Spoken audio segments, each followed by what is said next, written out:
Excellence, Monseigneur Roger Ongwedi, archevêque de Cotonou et président de la conférence épiscopale du Bénin. Excellence, Monseigneur Aristide Gonzalo, évêque de Porto-Novo et vice-président de la conférence épiscopale du Bénin. Excellence, Monseigneur François Nyorossou, évêque de Dassa et conseiller de la conférence épiscopale du Bénin. Révérend Père Eric Okweicha, secrétaire général adjoint de la conférence épiscopale du Bénin. Je vous salue très fraternellement. Merci d'avoir accepté mon invitation de venir partager cette Eucharistie de clôture de nos assises diocésaines avec nous, malgré la fatigue du voyage. C'est toute notre famille diocésaine qui en est honorée. Vous êtes là, dans notre diocèse, pour quelques heures de travail avec moi, dans le cadre du conseil permanent de la conférence épiscopale du Bénin. Merci d'avoir choisi de venir jusqu'à nous. Révérend Père concélébrant, chers frères et sœurs de la vie consacrée, des instituts de la vie consacrée et des sociétés de vie apostolique, chers agents pastoraux, chers frères et sœurs en Christ, que la paix du Seigneur notre Dieu, unique Rédempteur, soit toujours et partout avec vous. Au terme de ces 5 jours de travail acharné, nous sommes rassemblés ce soir en cette cathédrale Sacré-Cœur de Djougou pour célébrer la clôture de nos journées pastorales diocésaines, marquant ainsi le début d'une nouvelle année pastorale, l'année 2024-2025. Nous voici donc à la fin d'un moment précieux de réflexion, de partage et de ressourcement, un temps de grâce que nous avons vécu ensemble en communion fraternelle autour du thème inspirant avec Marie et l'Église sur les chemins de l'espérance. Dans la première lecture tirée du livre des Proverbes que nous venons d'écouter, le sage supplie le Seigneur: éloigne de moi mensonge et fausseté. Cette demande poignante nous appelle à la recherche incessante de la vérité. La vérité est comme une boussole qui nous guide dans la vie, nous permettant de prendre des décisions justes et de construire des relations solides. Dans un monde souvent marqué par la manipulation et la désinformation, il devient crucial de discerner la vérité, de rechercher la source de l'information et de ne pas se laisser aveugler et impressionner par les apparences trompeuses. Ces paroles sont donc une invitation à la vigilance et à la pureté du cœur, à la recherche constante de la vérité et de la justice. Un petit peu plus loin, le sage poursuit sa prière, demandant au Seigneur de le préserver de la misère, de peur qu'elle ne fasse de lui un voleur.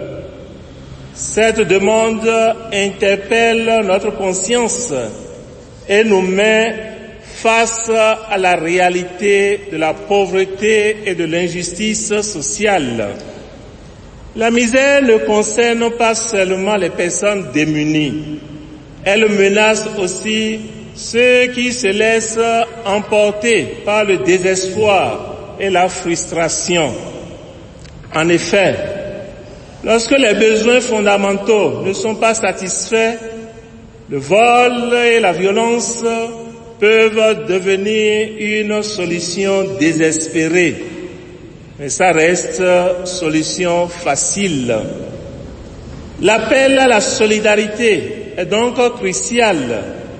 Il nous invite à nous engager à réduire les inégalités, à lutter contre la pauvreté sous toutes ses formes et à bâtir une société plus juste et plus équitable. Le psalmiste, dans ses chants d'amour pour la parole de Dieu, nous assure: ta parole, Seigneur, est la lumière de mes pas. La vérité est une force puissante, une lumière qui nous éclaire et nous permet de discerner le bien du mal, le vrai du faux. Le psalmiste exprime son désir ardent de vivre selon la volonté divine, de se laisser guider par la lumière de la vérité. C'est ce même désir qui doit nous animer, nous, agents pastoraux, dans notre mission au service de l'Église et du peuple de Dieu. Dans l'évangile de Saint Luc, nous assistons à un moment important de la vie de Jésus, où il envoie ses disciples en mission, les envoyant deux par deux afin qu'ils annoncent le royaume de Dieu. Le Seigneur nous appelle aujourd'hui encore à être ses témoins et à partager l'espérance de l'Évangile avec le monde. Chers frères et sœurs en Christ, les textes bibliques que nous venons d'écouter nous interpellent donc sur la nécessité de vivre dans la vérité, de nous éloigner du mensonge et de la fausseté. Dans notre mission pastorale, la transparence et la vérité sont des piliers fondamentaux.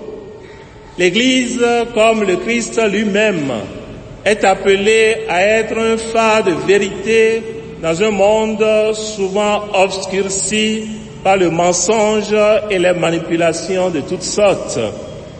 C'est pourquoi je tiens à vous encourager, chers agents pastoraux, à cultiver la vérité dans vos relations les uns avec les autres, avec les membres de vos communautés et avec tous ceux et celles que vous rencontrez dans vos activités pastorales. Travaillons ensemble avec transparence, vérité, en partageant nos ressources et nos talents afin de construire une Église unie, forte et vibrante. Soyons, chers agents pastoraux, des ambassadeurs de la vérité dans notre pastorale. Jésus rassembla les 12. Il les envoya proclamer le règne de Dieu. Notre Seigneur a pris soin, il a pris le temps de rassembler les 12 avant de les envoyer. C'est là un appel à œuvrer ensemble et non pas en silo, en rang dispersé.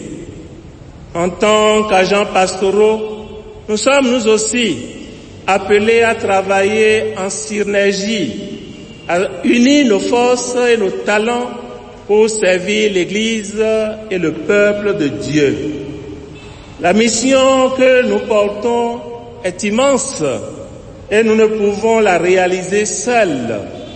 Le Christ nous invite à nous soutenir mutuellement, à partager nos expériences et nos connaissances pour que l'œuvre de l'Évangile se propage et porte ses fruits.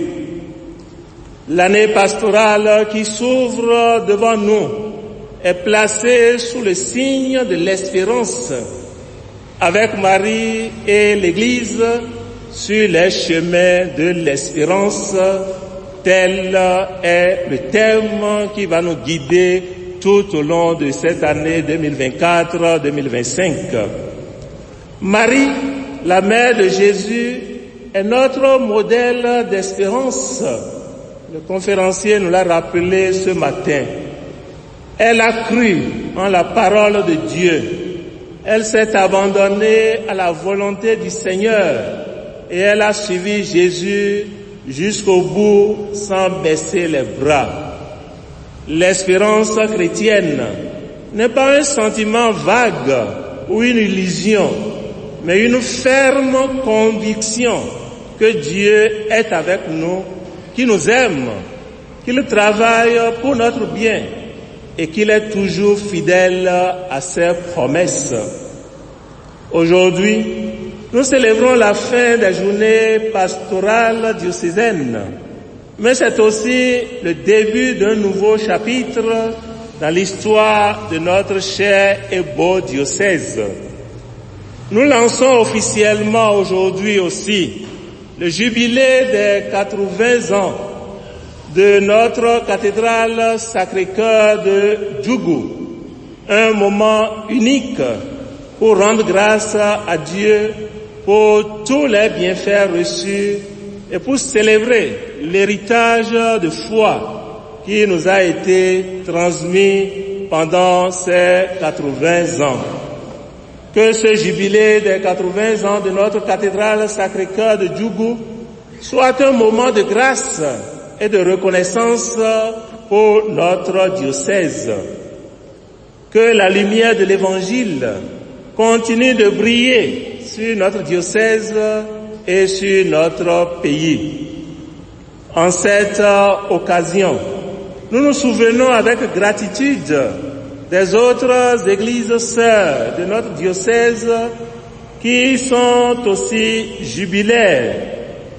Il s'agit de Notre-Dame de l'Immaculée Conception de Badjoudé qui célèbre ses 70 ans, de Saint Apollinaire de Préqueté qui célèbre ses 20 ans, de Saint Ambroise d'Anadane qui célèbre aussi ses 20 ans, de Saint Joseph de Manigri qui fête ses 20 ans, et de Sainte Famille de Bouloum Dewa qui fête ses 10 ans. Que Dieu bénisse ces communautés chrétiennes avec leurs pasteurs et qu'elles continuent à rayonner de l'amour du Christ. N'oublions pas également nos frères et sœurs jubilaires, les prêtres, les religieux et religieuses qui ont consacré leur vie au service du Seigneur et de l'Église. Que Dieu les récompense abondamment pour leur engagement et leur fidélité, que ce soit pendant 10 ans, 15 ans, 20 ans, 25 ans, 35 ans et même 40 ans pour notre douanier, le Père Christophe Balogun. Chers frères et sœurs en Christ, soyons reconnaissants pour le don de la foi et pour la mission que Dieu nous confie. Engageons-nous avec courage et avec joie sur les chemins de l'espérance en suivant l'exemple de Marie et en nous laissant guider par l'Esprit Saint. Que Dieu nous donne la force et la sagesse nécessaires pour vivre l'Évangile dans notre quotidien et pour annoncer la bonne nouvelle du salut à tous les hommes de notre temps, maintenant et pour les siècles des siècles. Avec Jésus et sa Sainte Mère Marie, soyons tous missionnaires.